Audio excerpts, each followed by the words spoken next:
Hola, hola, ¿cómo están? Bienvenidos al programa. Mi nombre es Ricardo Mórtola Viteri y esto es Análisis en tiempos del coronavirus. Gracias a todos por estar del otro lado. Es un placer tenerlos como siempre.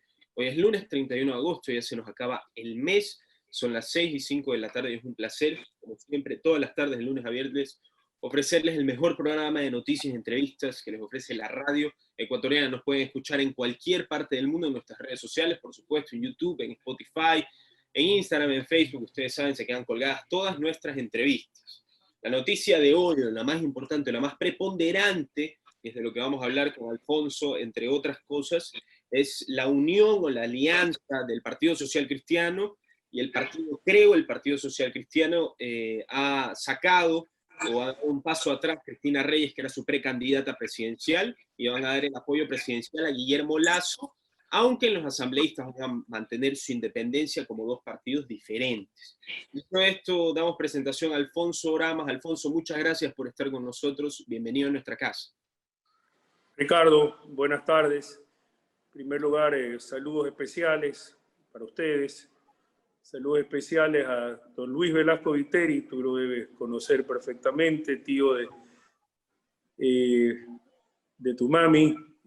Así que él está escuchando en este momento y un saludo especial también para él, ¿no? Sí, un saludo a mi tío. Bueno, con respecto a lo otro, te quería mencionar que efectivamente sí, se estaba anunciando desde hace algunos días que había esta posibilidad que es muy realista. Creo que es importante porque de una u otra manera te unifica el voto de la derecha. Sí. Ciertamente las últimas circunstancias habían de una u otra manera allanado hasta cierta medida el camino para el candidato Lasso. La no participación de Nebot, la no participación de Otto Sonnenhorst, el propio Álvaro Noboa, definitivamente establecían un camino efectivo que ahora pues ya se cristaliza con esta unión. Creo que de una u otra manera constituye una alternativa viable, importante, para diríamos, para este porcentaje o para este espacio ideológico y de pensamiento del Ecuador, ¿no? Sí. Ahora, evidentemente otra es la lectura respecto de las aspiraciones y de las posibilidades que va a tener en este caso el candidato Lasso con este apoyo efectivo del Partido Social Cristiano. Así es. Y Alfonso, justamente y no puedo evitar mencionar tu última columna que escribiste hace 2 días, o que se publicó hace 2 días, llamada Encuestas y Mentiras. Y ahí tú, por así decirlo, analizas la comparación entre lo que podría ser un resultado a una candidatura presidencial o una sufragación y lo que dicen las encuestas, que en su mayoría, como tú dices en tu artículo, pueden ser poco fiables. La razón por la que te pregunto esto, por la que te voy a preguntar, es que muchas veces las encuestas incluso podrían, por así decirle, cambiar la perspectiva o la votación de los ciudadanos, porque seguramente hay ciudadanos que, por ejemplo, son derechistas, dicen, bueno, cuando estaban Álvaro Noboa, cuando estaban Jaime Nebot, cuando estaba Otto Sonnenholzer y Guillermo Lasso como precandidatos o como posibles candidatos a la presidencia, decían, bueno, voy a apoyar al de derecha que más se promocione o que más porcentaje tenga en las encuestas, ¿correcto? Entonces eso puede disuadir la mentalidad de las personas ahora, que no está Álvaro, que no está Otto y que no está Cristina Reyes. ¿Te animarías a decir que Guillermo Lasso con Arauz son los dos candidatos, independientemente de lo que dicen las encuestas, para combatir en una segunda vuelta? Sí, yo creo que podríamos estar pensando que hay realmente tres candidatos en este momento con posibilidades que son Lasso, Arauz y también no descartar a Jaco Pérez, ¿ya? Sí. Que podría ser también ahí una opción de sorpresa, ya no, ojo con eso, sino quizás mermando las posibilidades del candidato correísta, ¿no? El día de hoy había un artículo interesante de Simón Pachano en el Universo que justamente señalaba, o sea, casi todos estamos dando por descontado de que efectivamente el candidato de Correa va a estar en la segunda vuelta, sabiendo que él no va a estar en el binomio, lógicamente. Pero una cosa es decirlo, otra cosa es una papeleta con Correa, otra cosa es una papeleta sin Correa, naturalmente. Entonces, yo creo más bien, insisto, todo puede cambiar en política, hay mucha sorpresa. Creo que este escenario post pandemia va a dar lugar también a una serie de situaciones que posiblemente también nos den la posibilidad de una lectura adicional del comportamiento del electorado, ¿no? Pero yo podría, sin ser evidentemente aventurero, decir que en este momento estaríamos hablando de tres candidaturas muy definidas para llegar realmente a la segunda vuelta electoral. Y hablando de los tres candidatos o los tres partidos que tú declaras como favoritos, que son el correísmo, que es, creo en este caso con Guillermo Lasso, y Pachacutic, ¿cree usted que Pachacutic, al ser, por así decirlo, el tercer escaño más importante, Pachacutic le quitaría votos, o le quitaría porcentaje al correísmo, Arauz, o le quitaría votos en cambio a Guillermo Lasso? A ver, evidentemente Yacu Pérez, que representa también un pensamiento, una línea de lógica muy clara. Yacu Pérez es un hombre de izquierda Sí. que tiene la fortuna, por llamarlo así, de ser totalmente contradictor de Correa. O sea, podríamos llamar que se trata, podríamos estar hablando de un tipo de izquierda no moderada, pero sí que se pudiese manejar dentro de ciertos cauces democráticos, ¿ya? Y evidentemente creo que en ese contexto a quien le podría quitar los votos es al candidato de Correa específicamente. Sí, y hablando pues del correísmo en sí, ¿usted considera que Pachacutic es un partido dedicado a rajatabla, a creencias de izquierda específicamente? ¿O se podría decir que colateralmente van de la mano con la creencia de Correa? Porque antes estaba Leonidas Issa, o Leonidas Issa era uno de los candidatos a ser presidente por Pachacutic, y Leonidas Issa, no sé usted, yo lo considero que es correísta, ¿eh? A ver, mira Ricardo, en realidad pues el movimiento, la lucha indígena tiene o obedece diríamos, a interpretaciones esenciales de su propia cosmovisión, ¿ya? En la cual pues el sentir comunitario puede llegar evidentemente a confundir determinadas ideas o a tratar de definir dentro de su cosmovisión una vinculación más clara hacia la izquierda. Eso es indudable. Lo de Issa es un fenómeno aparte. Issa es un tipo que está inspirado por Mariátegui, que fue un ideólogo peruano con ideas radicales totalmente, ¿ya? Mariátegui considera que la única forma de acceder al poder es a través de la lucha revolucionaria. Entonces hay mucho de ese pensamiento en Issa, y evidentemente Issa en el fondo es un totalitarista, es un indígena que tiene un pensamiento totalitarista y excluyente. De hecho, habría que revisar si son ciertas o falsas aquellas aseveraciones cuando decía que tiene que llegar un indígena al poder para que evidentemente dé un ejemplo o castigue de alguna manera pues, a los mestizos. Algo así digo, no lo puedo interpretar literalmente, no puedo dar fe de que efectivamente así lo haya dicho, ¿no? Pero no cabe duda que la visión de Issa sí es una visión de izquierda radical que en el fondo puede estar, termina coqueteando con este populismo de izquierda totalitario, que es básicamente el populismo de Correa. Así es. Y hablando pues específicamente, regresando al tema Partido Social Cristiano y Creo, hay 6 puntos, hay 7 puntos para ser específico, que son los que dan la unión o el acuerdo entre el Partido Social Cristiano y Creo. Los leo rapidito. Los partidos ocuparán el casillero 21-6 en la papeleta presidencial. Las listas asambleístas, parlamentarios andinos, internacionales y de circunscripciones serán de cada uno, o sea, independientemente de los dos partidos. Creo le daría el visto bueno a la consulta popular que propuso Jaime Nebot. Si Lasso y Borrero ganaran, el PSC no se mete en su plan de gobierno, entre otras más. ¿Cuál sería el punto desconocido? O sea, me reformulo. Cuando comenzaron las elecciones se hablaba de la separación de la derecha, como ya hablamos perfectamente, de Álvaro Noboa, ¿Qué pasó o qué ocurrió para que se dé esta unión? Esta unión que buscábamos incluso desde el año 2017, me acuerdo cuando se dividió la oposición de la derecha entre Cintia y Lasso. ¿Qué pasó ahora? ¿Cuál fue el punto de diferencia? Porque incluso en el acta que firman los candidatos del Partido Social Cristiano y los candidatos de Creo, incluso hablan de diferencias personales o diferencias de creencias políticas y aún así se unen. ¿Por qué se da, Alfredo? Mira, yo considero, creo que aquí solamente ellos podrán saber qué factores, qué circunstancias han posibilitado esta unión, ¿no?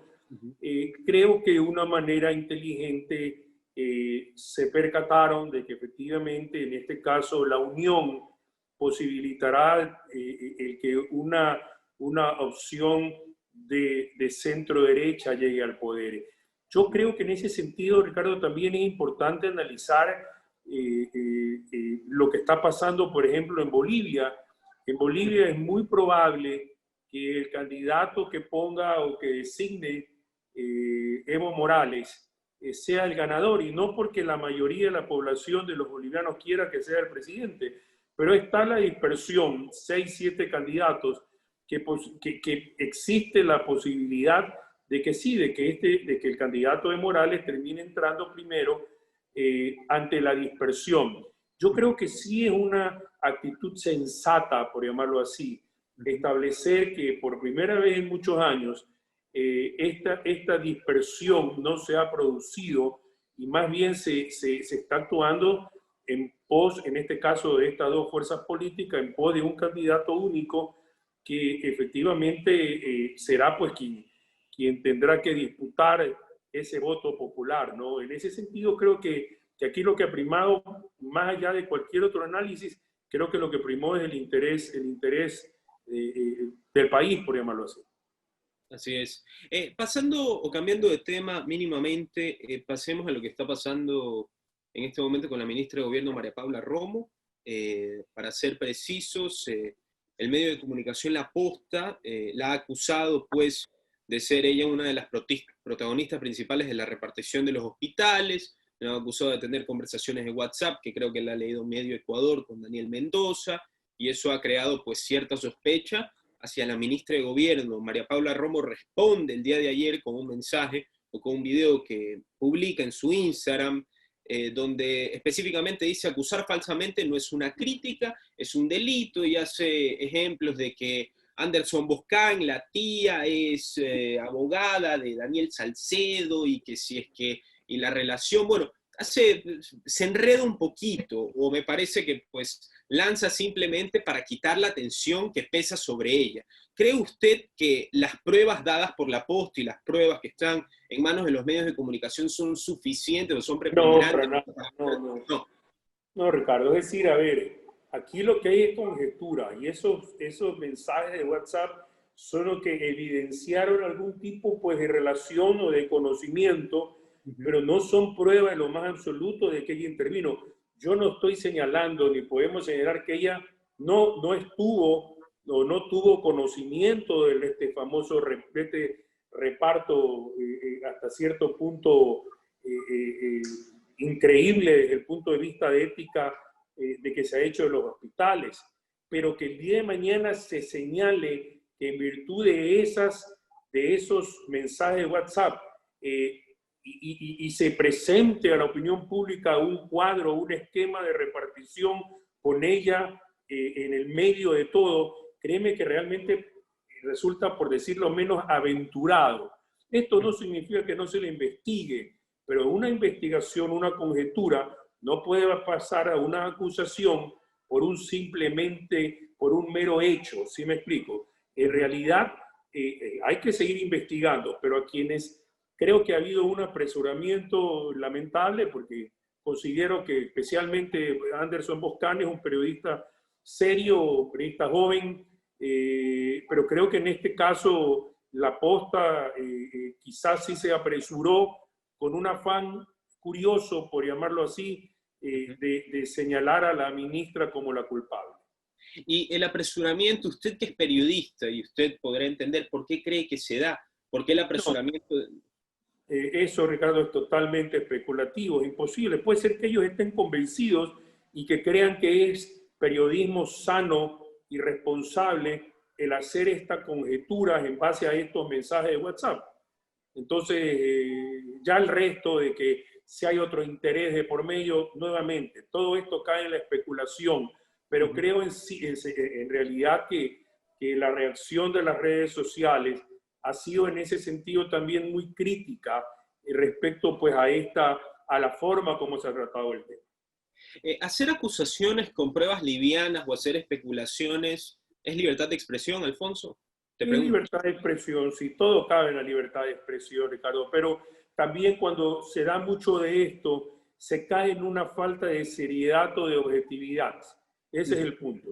No se está diciendo, pero aquí lo que los señores pueden haber dicho, ¿saben qué, señores? La ministra dijo que no lo conocía a este señor Salcedo, Salcedo, ¿no? Ya. Mendoza. Mendoza, ¿cuál es? El asambleísta. Sí, el Sí, asambleísta. perdón, ya. Y resulta que de repente pues ha habido cierto tipo de confianza o relación como para intercambiar esas relaciones o esos mensajes de WhatsApp. Eso es una cosa, pero otra muy distinta es de pretender en base a esos mensajes construir toda esta telaraña de corrupción y decir, ahí está el culpable. Así es. Y hablando pues específicamente de lo que pasa con este gobierno y seguir con el tema de la ministra, se habla también, o creo que me parece que la posta de una entrevista extra o un periódico o El Comercio, no estoy seguro, pero en esa entrevista ellos dicen que si es que María Paula Romo les diese pruebas de Santiago Cuesta, porque también se habla como del señor Cuesta como posible pues protagonista del reparto de hospitales, al ser María Paula Romo y el señor Cuesta del mismo partido, trabajar en el mismo equipo, aún así, uno de los dos sea o ninguno de los dos sea, no me parecería sensato que aún así trabajaran en el mismo equipo, uno delate al otro, no creo que sería posible. Ricardo, te da un poco la evidencia de lo poco, a ver, del escaso manejo oficial que existe, ¿no? Porque, y también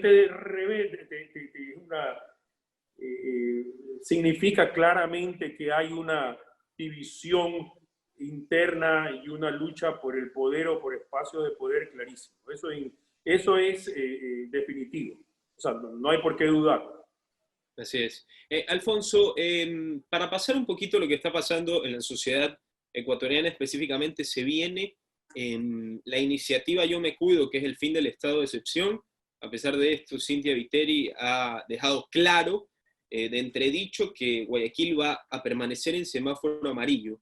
Independientemente del movimiento económico, social, yo creo que difiere mucho de las ordenanzas que dé el gobierno, porque aún así hay ordenanzas, hay muchas personas que las incumplen, que no se cumplen distanciamiento social, pero ahora prácticamente lo que nos están diciendo es, ahora sí ya tienen libertad, miren ustedes, ya no tienen a quién culpar, por así decirlo. Si es que pasa algo, ya no pueden ver arriba y decir es culpa del gobierno, porque se los advertimos. ¿Cómo ve esta apertura del estado de excepción? Tú sabes, Ricardo, que yo he seguido con atención el debate que se arma, no solamente aquí, sino en otras partes, entre los extremos, entre el extremo del Estado absolutamente controlador y este otro extremo libertario que dice que el Estado no debe inmiscuirse y que todo tiene que quedar pues, a la conciencia individual. Yo me hago una reflexión que sería interesante que en algún momento determinado, yo sé que ustedes entrevistan a varios médicos y personas que han tratado y han manejado la pandemia en Guayaquil, ¿no? ¿Qué hubiese ocurrido si no se hubiese aplicado la cuarentena durante los meses de marzo y abril, especialmente en Guayaquil? ¿Qué idea o qué proyección de fallecidos encima de lo normal hubiésemos tenido, ¿no? Claro, hay un momento en que esa contención no puede seguir porque también hay un absoluto descalabro económico, ¿no? Y creo que en esa medida, ojalá la ciudadanía tenga un control efectivo, sepa manejar su responsabilidad hacia los demás, ¿no? Yo creo que ya habría que ver, y siempre y cuando no haya exceso por parte de la alcaldesa, que no va a caer mal que de una u otra manera ella siga ejerciendo o se sigan ejerciendo ciertos controles en Guayaquil. Después de la tragedia macabra que vivimos, macabra, porque quizás también pecamos un poco de mala memoria. Oye, aquí lo que ocurrió en Guayaquil, en el Guayas, con 10.000, 12.000 muertos, eso no ha pasado nunca en la historia republicana. Esta es la tragedia más grande que ha vivido el país a nivel de costo humano, ¿ya? En toda su existencia.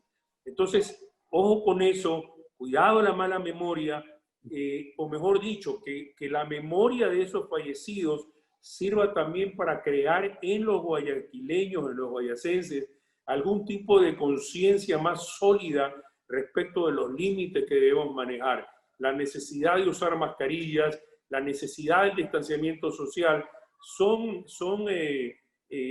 factores fundamentales y que tienen que continuarse definitivamente, Ricardo.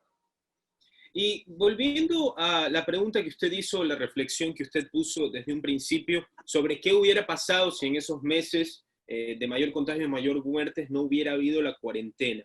Está el debate de muchos lados, de tal lado o cual lado, de que unos dicen, bueno, la cuarentena obligatoria es una ofensa o es, por así decirlo, preponderar ante las libertades personales de los ciudadanos.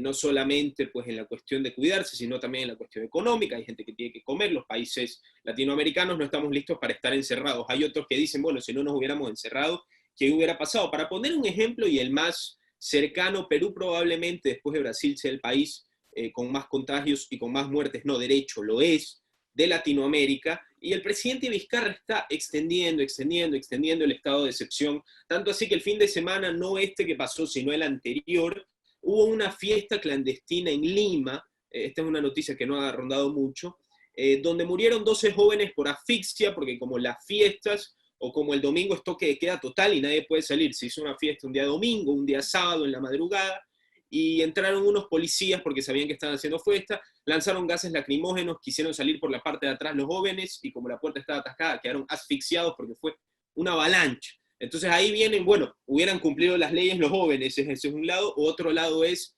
realmente no se le está yendo la mano al gobierno por tanta cuarentena. Entonces, ¿cuál sería su especulación sobre la reflexión que usted hizo? Yo creo que una cuarentena prolongada en el tiempo es inviable, ¿ya?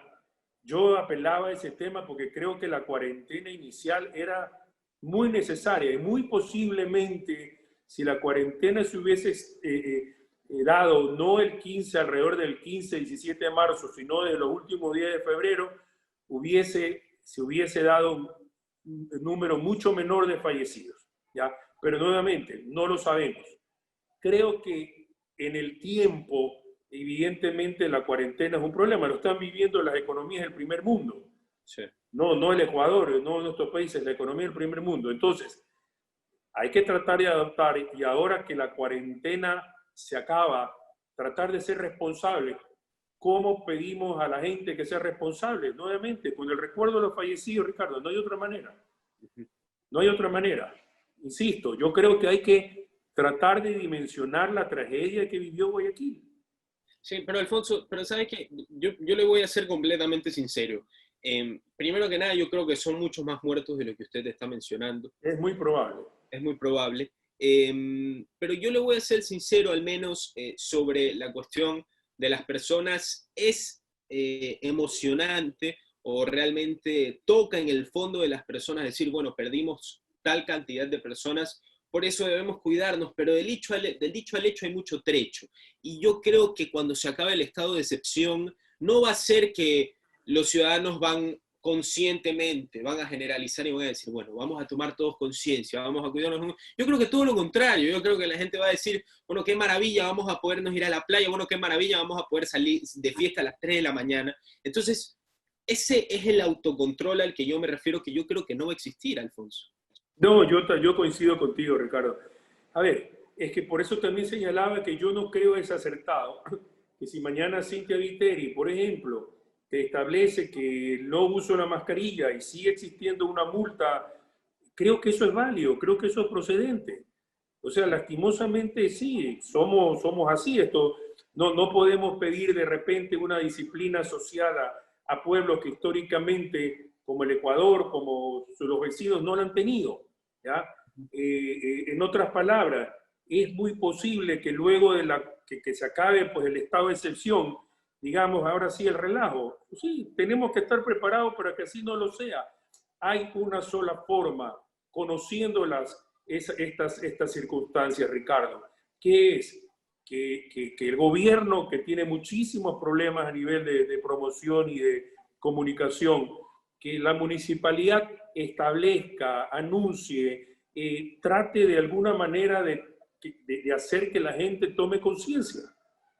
Yo creo, por ejemplo, que el uso de la mascarilla debería mantenerse como un requisito sine qua non, como un requisito indispensable en el tema del manejo de reuniones, de convivencia social. Creo que el distanciamiento también, pero nuevamente te insisto, como tú acertadamente estás señalando, existe la posibilidad que todo esto de repente pues se acabe y tengamos que la gente empiece a tomar este problema de una manera fácil, como si ya no habría pues, el problema. De hecho, el registro histórico que en este momento está más bajo, ya podría pensar que aquí las cosas ya, que esto está controlado y está acabado, cuando no es así, ¿ya? Entonces creo que en ese sentido la comunicación, la promoción, la propaganda que se haga al respecto va a ser fundamental, Ricardo. Ahora, que a pesar de eso, que la gente va a irrespetar ciertos procedimientos y ciertas normas, eso va a ocurrir. Y que muy posiblemente va a establecer un nuevo, no diríamos un nuevo rebrote, pero sí que el pico de los infectados, esperamos que no que los fallecidos, va a dispararse. Es muy posible, Ricardo. Así es. Alfonso, ya para las últimas dos preguntas que se nos acaba el tiempo, la primera regresando al ámbito político, yo siempre me pongo a pensar en todos los 10, 12, 14, 16 candidatos que hay ahora, y yo me pongo en los zapatos de, por ejemplo, pues los candidatos, el señor Celi, el señor,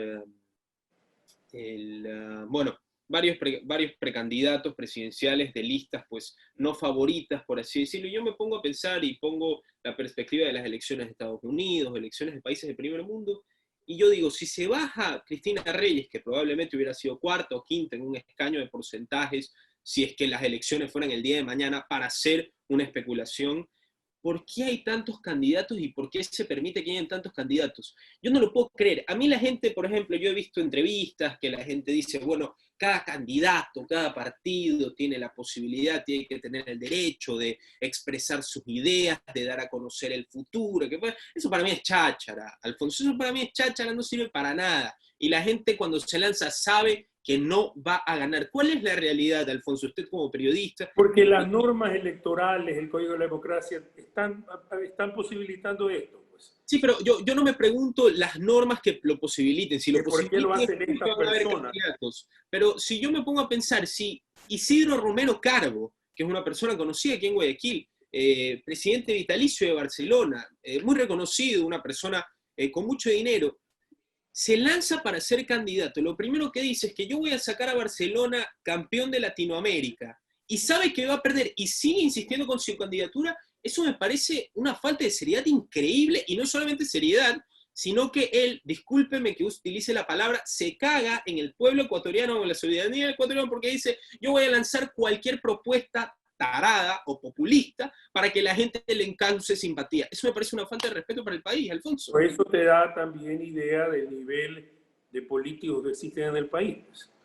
Si lastimosamente, ojo, en el fondo tiene que haber también una relación. Los políticos no son políticos de Finlandia viviendo en el Ecuador, son políticos ecuatorianos viviendo en el Ecuador, con todo lo que significa Ecuador a nivel electoral, ¿no? Entonces este escenario, este ambiente electoral, la falta de reflexión, la falta de convicción, la falta de civismo, la falta de ética, contribuyen efectivamente a que aquí haya una proliferación de candidatos que ojalá algún día se den leyes electorales que impida que haya este número. Evidentemente, todos conocemos que la gran mayoría pues tendrán, pues, si es que llegan a un dígito, sería pues casi un logro para ellos, ¿no? Pero más allá de eso, pues hay una entrega y un aporte económico por parte del Estado y en realidad, pues, lo que tú señalas es en el fondo una tomadura de pelo. Correcto. Alfonso, para terminar y agradecerle por la entrevista, se viene Sputnik 5, es la vacuna rusa contra el coronavirus. Ya saben que están Oxford, Pfizer, siempre hablamos de eso aquí en Análisis en tiempos de coronavirus. El ministro Ceballos dijo específicamente que Sputnik 5 vendrá como otros 7 países latinoamericanos, pero yo me animaría a decir que es la vacuna en la que menos confía la OMS y las organizaciones internacionales que toman partidos sobre las vacunas, porque las vacunas son como partidos políticos, cuál es el mejor, cuál es el peor, cuál te salva la vida. Entonces, ¿le parece acertado que traigamos Sputnik 5 para el país? Es decir, creo que hubiese sido mucho mejor, hubiera sido preferible, Ricardo, que se traiga la vacuna de Oxford, por ejemplo. Pero al mal menor, diríamos, para que la gente no esté vacunada, traigan la Sputnik 5, que no sé qué tan fiable sea, pero finalmente... ¿Se va a vacunar? Yo espero vacunarme, sí. Con Sputnik, si tuviera Sputnik 5 en la mano, ¿se vacunaría? No lo haría. No. ¿Por qué? Porque no confío en esa celeridad, más allá de que Rusia tiene grandes científicos, debe tener muy buena medicina, pero cuando hay un secretismo en los procedimientos, ya que esto es un procedimiento que tiene que tener varias fases, cuando había un secretismo y una celeridad llamativa, evidentemente preferiría no hacerlo. Así es. Alfonso, muchísimas gracias por estar con nosotros. Siempre es un placer recibirte aquí en Fuego 106.5. Encantado, Ricardo.